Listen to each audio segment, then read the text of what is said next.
Troca de socos entre empresário e prefeito vira caso de polícia em Aurora. Em meio ao crescimento de número de casos, especialistas alertam para a Covid longa, que atinge mulheres, pessoas com doenças autoimunes e comorbidades. A Justiça Eleitoral reafirma que é falsa a notícia de que quem não fez a biometria não pode votar este ano. A chuva chegou ao estado e temporais provocaram estragos no Vale do Itajaí. Os efeitos de 2 anos sem festa. Lojas de fantasia para o carnaval têm pouco movimento. Está no ar o Band Cidade com Roberto Azevedo. Olá, boa noite, seja bem-vindo. A gente começa com informações da Covid-19 e vamos ao vivo com o repórter João Paulo Cardoso, que traz mais informações sobre um assunto que está tomando conta das redes sociais, do dia a dia, a tão falada Covid longa. O que é isso, João? Boa noite. Boa noite, Roberto. Boa noite a todos que acompanham o Band Cidade. É comum encontrar pessoas que dão relatos de que foram acometidas pela Covid-19, foram contaminadas, mas ainda continuam com algum tipo de sintoma. Por exemplo, falta de ar, dor de cabeça, tosse, falta de paladar, olfato. É muito bom ter cuidado, Roberto. Sabe por quê? Elas podem estar sendo acometidas ou sofrendo dessa chamada Covid longa. Porque se os sintomas continuam depois de um certo tempo da pessoa já ter sido curada da Covid, pode ser Covid longa. Nós fizemos uma reportagem e vocês podem acompanhar agora. Veja. A Ivanir foi contaminada pela Covid-19 em fevereiro de 2021. Ela afirma que mesmo depois de quase um ano, os sintomas ainda persistem. Eu fiquei com algumas consequências da doença, um pouco de falta de ar e um pouco de ausência do paladar. Isso já se prolongando já há um ano. A Ivanir pode estar sofrendo da chamada Covid longa. Atualmente, esta é a definição usada por especialistas quando os sintomas pós-Covid-19 persistem por mais de 12 semanas nos pacientes. Portanto, após 12 semanas, pessoas que ainda apresentam tosse, muitas vezes aquela moleza, indisposição, esquecimento muito continuamente, que a gente chama de nuvem cerebral.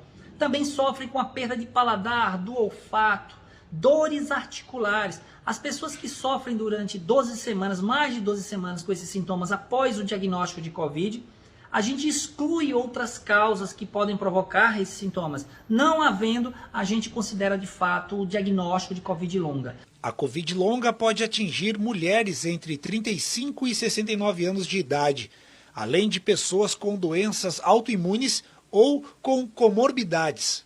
Este médico infectologista afirma que ainda não há tratamento específico para esta doença.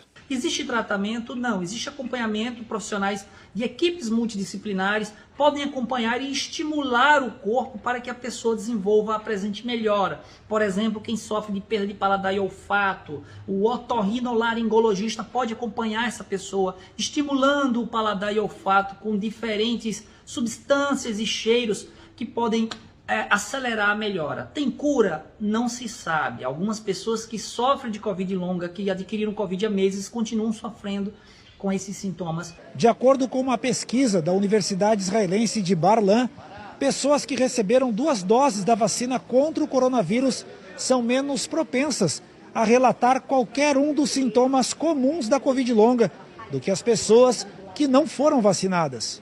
Principais formas de proteção, como sabemos, é o uso da máscara, é evitar o contato físico, é higienizar as mãos e também receber a vacina. Então, como nós podemos perceber aí nessa reportagem, as dicas foram dadas. E a melhor solução é essa: vacina já, vacina no braço. Roberto Azevedo, eu volto contigo aí no estúdio do Band Cidade, mas também volto daqui a pouco aqui para trazer mais informações. Tá combinado, João. Até daqui a pouco.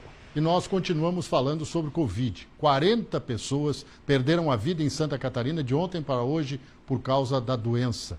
O número de mortes, como mostra aqui, chegou a 20.514 casos. Os casos confirmados são 1.423.561.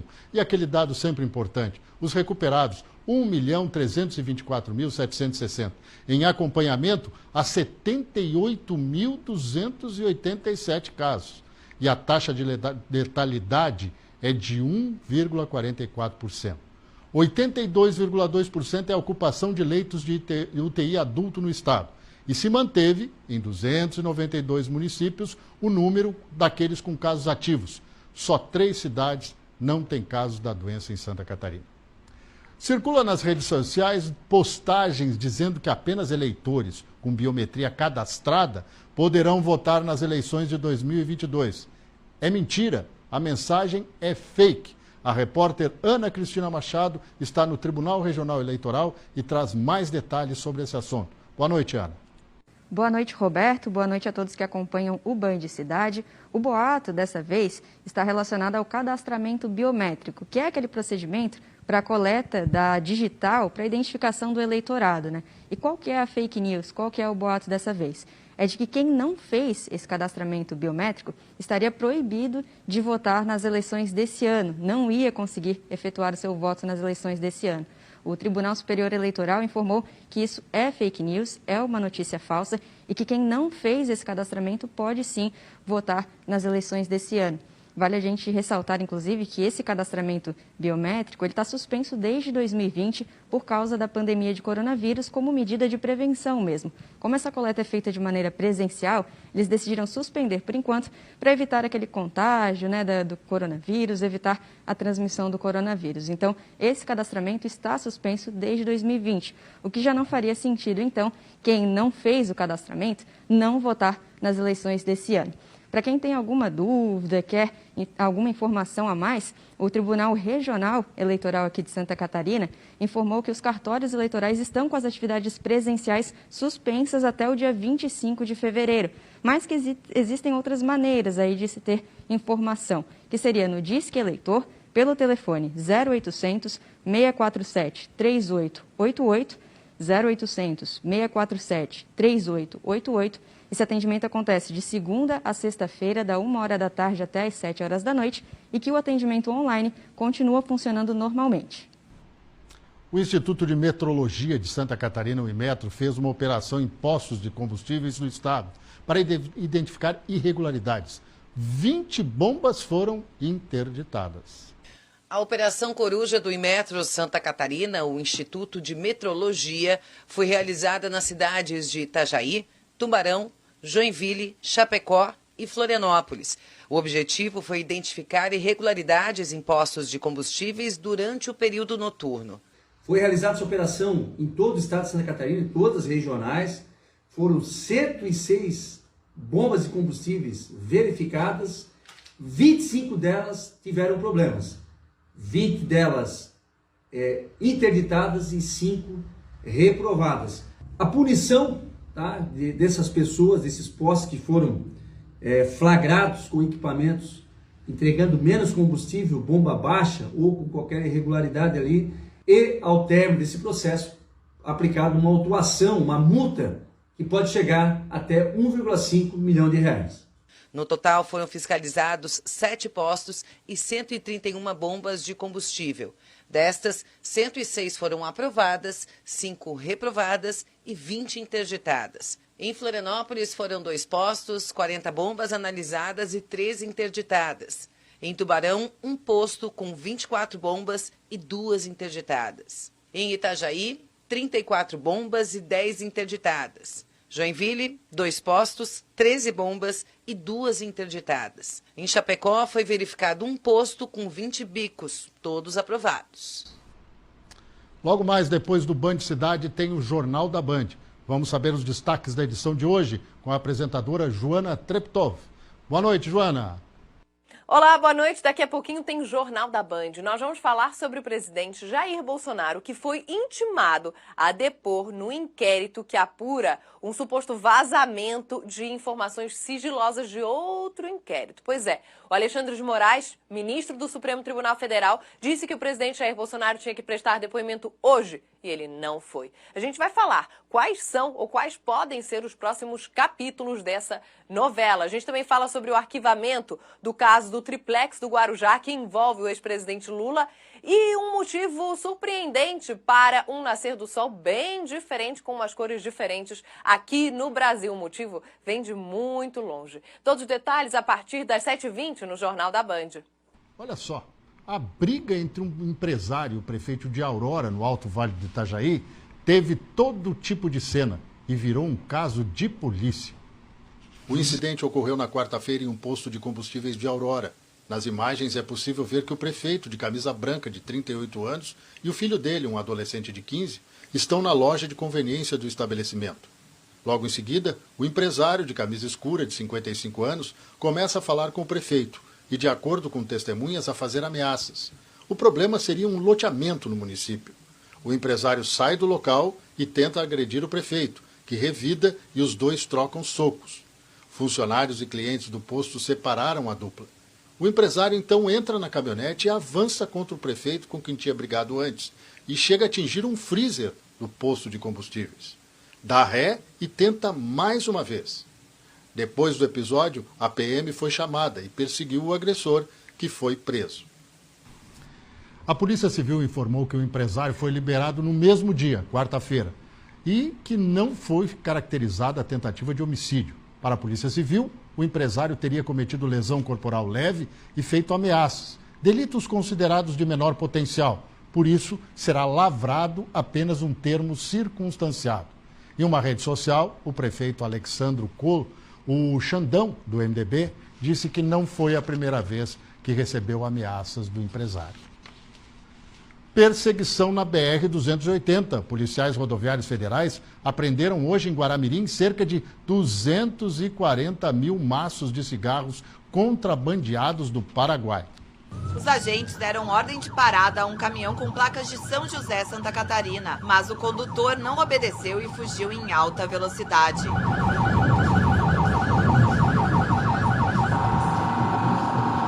Durante a fuga, o caminhão bateu em outro veículo e arrancou o espelho retrovisor. Em seguida, saiu da rodovia e entrou em uma estrada de terra. O pessoal tá vendo onde é que a gente tá. O motorista abandonou o veículo ainda em movimento, correndo em direção à vegetação e não foi localizado. No compartimento de carga havia aproximadamente 480 caixas com cigarro. O caminhão foi entregue à Receita Federal de Joinville. A carga está avaliada em R$840 mil. Ontem, aqui no Band Cidade, a gente divulgou o alerta da Defesa Civil para temporais e alagamentos em algumas regiões de Santa Catarina. A gente volta ao vivo com o repórter João Paulo Cardoso para atualizar as informações da chuva. Com você, João.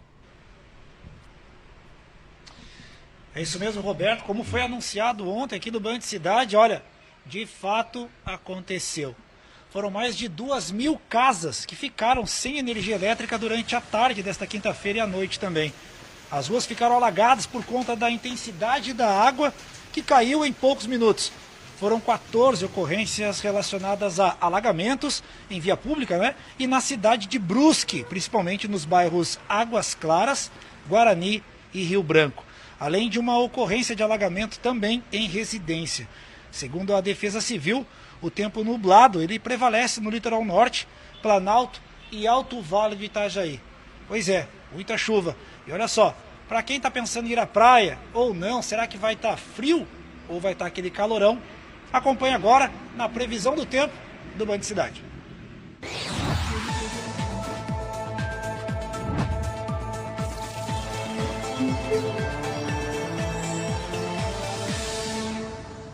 O sábado será de nebulosidade variável em Santa Catarina, com condição de chuva a qualquer hora no litoral e norte do estado, devido à circulação marítima. Nas demais regiões, sol e poucas nuvens. Florianópolis, mínima de 19, máxima de 25 graus. Em Joinville, mínima de 20, máxima de 25. Em Criciúma, mínima de 15, máxima de 24 graus. Em Videira, máxima de 25 e mínima de 13. No domingo, sol, especialmente no extremo oeste ao Planalto Sul.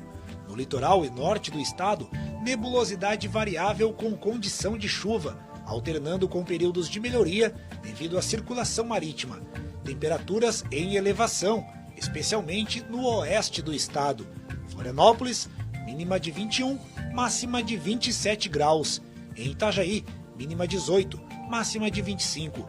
Em Laguna, no sul do estado, mínima de 16, máxima de 25. Em Chapecó, mínima de 16 e máxima de 27 graus. Falar de esportes.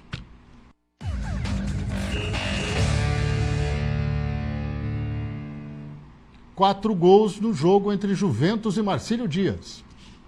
O Juventus recebeu Marcílio Dias no estádio João Marcato e a vitória era o objetivo dos dois clubes. O time de Jaraguá do Sul veio de uma derrota na primeira rodada e o Marcílio de um empate. E quem saiu na frente foi o moleque travesso. Maicon Leite, em cobrança de pênalti, fez 1-0. Mas o gol de empate não demorou muito para acontecer. Aos 20 minutos, após cobrança de escanteio, Murilo cabeceou para o gol e deixou tudo igual. 4 minutos depois, veio a virada. Zé Vitor fez o segundo e deixou o Marinheiro na frente. Na segunda etapa, o Juventus voltou querendo o resultado. Acertou essa bola no travessão e chegou a marcar com Belusso, mas o atacante estava impedido. Na reta final da partida, Tener saiu do banco e empatou para o moleque travesso. Pois é, Brusque e Camboriú fizeram até um jogo interessante no Augusto Bauer e não saíram do 0-0. E no Avaí, um assunto bom e outro nem tanto. Confirmadíssimo na Série A, o time ainda busca uma vitória no Campeonato Catarinense. A notícia que deu alívio ao torcedor do Avaí veio na tarde desta quinta-feira. De acordo com o Leão, o clube alcançou acordo com o Sindicato dos Atletas de Futebol Profissional do Estado de Santa Catarina com relação à denúncia envolvendo os atrasos salariais de 2021. Com isso, a denúncia ao Superior Tribunal de Justiça Desportiva foi arquivada e o Avaí não corre mais nenhum risco de perda de pontos ou da vaga da Série A em 2022. Fatos esclarecidos, vaga Série A garantida, então vamos focar no Campeonato Catarinense. O Leão da Ilha ainda não venceu no estadual e o time de Claudinei Oliveira também não balançou as redes. E é justamente um atacante que foi apresentado nesta quinta-feira, Paulo Baia, que estreou contra a Chape. Eu estava ansioso, para estrear, não foi como planejado, Sempre buscamos estrear bem, estrear com vitória, infelizmente não deu, agora é trabalhar. Temos um jogo importante sábado e sabendo da importância que é esse jogo, que é sair com a vitória. O Avaí começou o ano com a derrota para o Figueirense na disputa da Recopa. E no estadual estreou com um empate em 0-0 com o Marcílio Dias e tem uma derrota para a Chapecoense por 1-0. Vem de 3 jogos aí consecutivos não muito bem, cobrança sempre vai ter, Ainda mais em time grande, em time da grandeza do Avaí. Agora é fazer as coisas acontecerem dentro de campo, O próximo desafio do Leão é amanhã, contra o Barra e de novo diante do torcedor, que espera comemorar a primeira vitória na temporada. Porém, do lado dos visitantes, o Barra, novato da competição, e que não tem dado vida fácil aos adversários. Mesmo tendo perdido para a Chape na estreia e empatado com o Figueirense na última rodada, o Pescador tem mostrado que não entrou para brincadeira e também busca a primeira vitória no Catarinense. Infelizmente essa vitória não veio, mas estamos no caminho para que isso aconteça o mais rápido possível. Analisar os pontos positivos, ver o que nós temos que melhorar nos aspectos negativos. E no duelo que coloca frente a frente um dos mais vezes campeão do estado e um estreante na Série A do Catarinense, quem será que vai conquistar a primeira vitória no estadual? Pois é, Ituporanga vai realizar a 26ª edição da Festa Nacional da Cebola. O evento é de 7 a 10 de abril. No evento que aconteceu na sede campestre da CDL, foi lançada a programação oficial e também foram apresentadas a rainha e as princesas da maior festa agrícola de Santa Catarina. De acordo com o prefeito da cidade, Gervásio Maciel, o evento serve para destacar o potencial turístico da região e divulgar a qualidade da cebola produzida no município, que abastece cerca de 14% do mercado nacional. Oportunidade para mostrar o potencial nosso de Ituporanga, da microrregião da cebola, do Alto Vale, por que não dizer de Santa Catarina, seja na área econômica, com empresários, a indústria, comércio, prestadores de serviço, seja na área cultural, trazendo para cá os melhores artistas nacionais e com isso facilitando o nosso pessoal e criando condições de nós desenvolver a nossa cultura também com os nossos artistas regionais, locais, os gaúchos aqui também. Além do que, desse potencial também nós temos a oportunidade de que cada município com seus estandes e comércio possa também estar mostrando o que tem nos outros municípios. Este ano, além de shows nacionais e regionais, a programação da Expofeira terá atrações para todos os públicos, como feiras, seminários, exposição, almoço do agricultor, cavalgada, encontros de motociclistas, Dia da Melhor Idade, camping, gastronomia e muito mais. A festa também terá uma programação voltada especialmente aos agricultores. Além de exposição, serão 3 dias de seminário com temas referentes a cebola, tabaco e turismo rural. A venda dos ingressos e passaportes começa no dia 7 de fevereiro. O passaporte terá o valor de R$ 100 e moradores de Ituporanga poderão fazer a compra com 30% de desconto. Segundo a organização, o evento seguirá todos os protocolos sanitários em relação à Covid-19. Com o cancelamento de festas de carnaval, a procura por fantasias e adereços diminuiu bastante desde o começo da pandemia. Lojas aqui na capital registram uma queda de aproximadamente 90% no segundo ano sem carnaval. O carnaval é uma das festas mais aguardadas por diversos brasileiros. Mas, em 2022, a programação vai ter que ser diferente.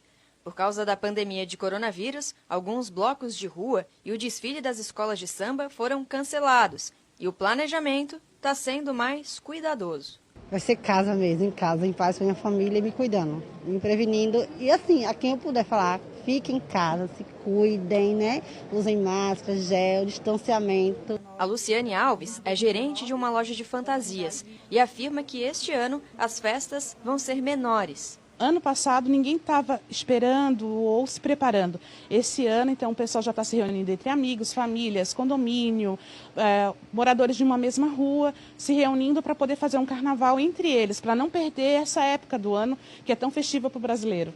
Quando o assunto é fantasias e adereços, não faltam opções. Mas, desde o começo da pandemia, a procura por esses itens tem sido bem abaixo do normal. Aqui nesta loja, por exemplo, o movimento durante o mês de janeiro era intenso, o que não vem acontecendo desde o ano passado. A gente tem observado que a procura já está um pouco maior do que ano passado, principalmente em redes sociais, né? A gente sabe que o nosso carnaval de 2021 foi muito fraco, né? Foi uma queda de cerca de 90%. Então a gente espera um aumento desse movimento, mas a gente ainda sabe que não tem como comparar e não vai ser nem perto de um carnaval sem pandemia, né? Ainda de acordo com Luciane, a procura por adereços está bem variada. Mas na dúvida, o que mais sai são aqueles kits tradicionais. Não temos nada de novidade ou algum meme ou alguma música como geralmente todos os anos tem, como lançamento de músicas que eles já fazem pensando para o carnaval. Então, como as grandes capitais não vai ter carnaval, a gente não tem esse lançamento, não tem esse direcionamento. Então está bem livre, o pessoal está procurando de tudo, desde os mais tradicionais policial, havaiano, até um pouquinho diferente, que entra até na linha da questão dos filmes que vão lançando, como Cruella, Homem-Aranha. A Gabriela é uma que adora carnaval e planeja a fantasia com antecedência. Mas para ela, a semana de carnaval deste ano vai ser de sossego. Não, eu sempre gostei de combinar com meus amigos mesmo, a gente pensava numa fantasia mais em grupo, assim, ou tipo com uma amiga só, daí a gente pensava uma coisa em dupla. Eu prefiro ficar em casa, infelizmente eu gosto muito, mas eu acho que melhor não. Boa noite, bom fim de semana.